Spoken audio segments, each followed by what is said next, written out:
El tema de la semana tiene que ver con este impasse y tensión diplomática entre Canadá y la India. El primer ministro Justin Trudeau volvió a referirse al conflicto diplomático tras las acusaciones que hizo que habría argumentos creíbles sobre una participación de Nueva Delhi en el asesinato en territorio canadiense del líder separatista del sijismo Hardeep Singh Niyar.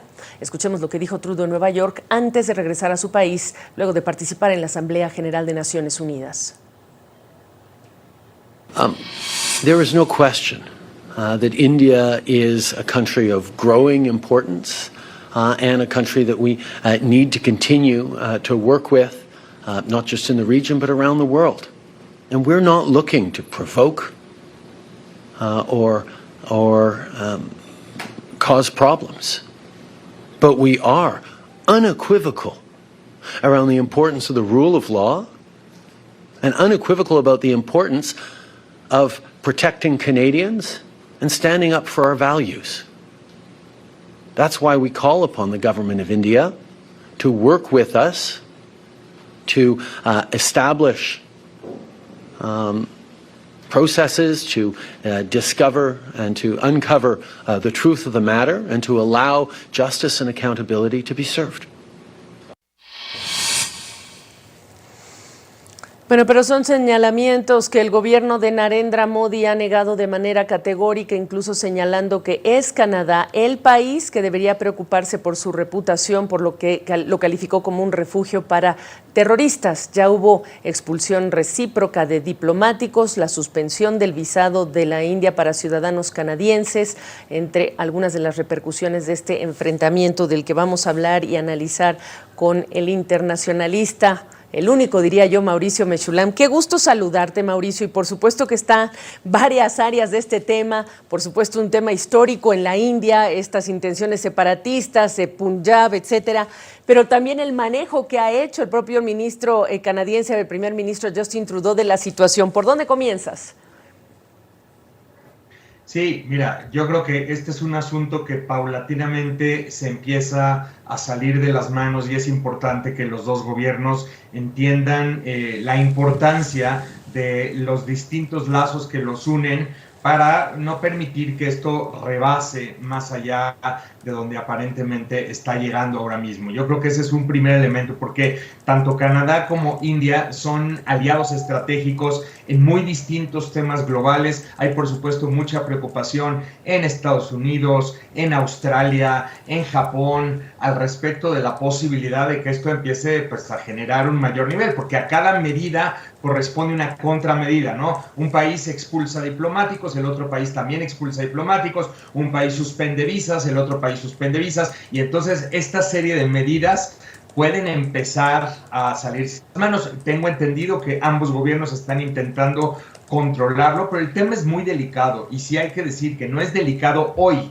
tiene bastante tiempo. Hay una comunidad Sikh muy importante en Canadá, probablemente más de 700,000 personas, de acuerdo con los últimos censos. No todas esas personas significan ni que son militantes, ni que necesariamente estén abogando por el separatismo Sikh de lo que ellos denominan el estado de Khalistan en el Punjab, pero sí hay grupos mucho más activos políticamente, y esto genera tensiones porque el gobierno de India, considera a estas agrupaciones como grupos terroristas.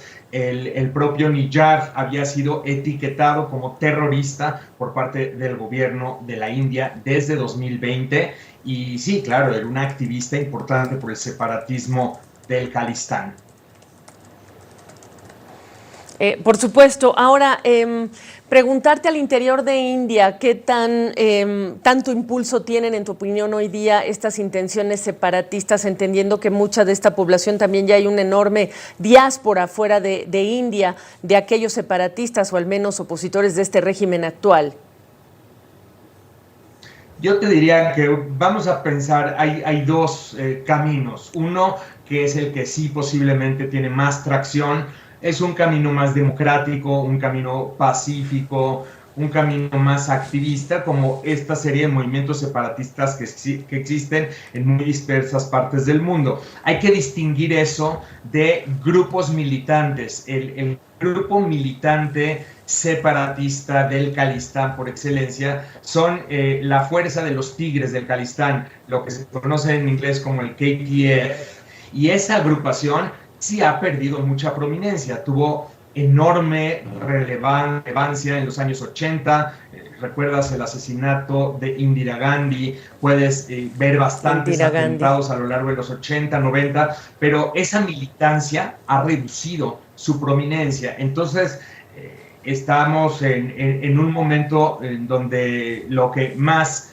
prima es una actividad política. Ahora, aún así, en India, y si hay que considerar el contexto interno, estamos ante un gobierno que promueve un ferviente nacionalismo hindú, y este hinduismo como bandera, nacionalismo hindú, pues lo lleva a ser enormemente recalcitrante en términos del discurso, en términos de aceptar otro tipo de nacionalidades, y hay elecciones en India en 2024, y ese también tiene que ser un factor a considerar.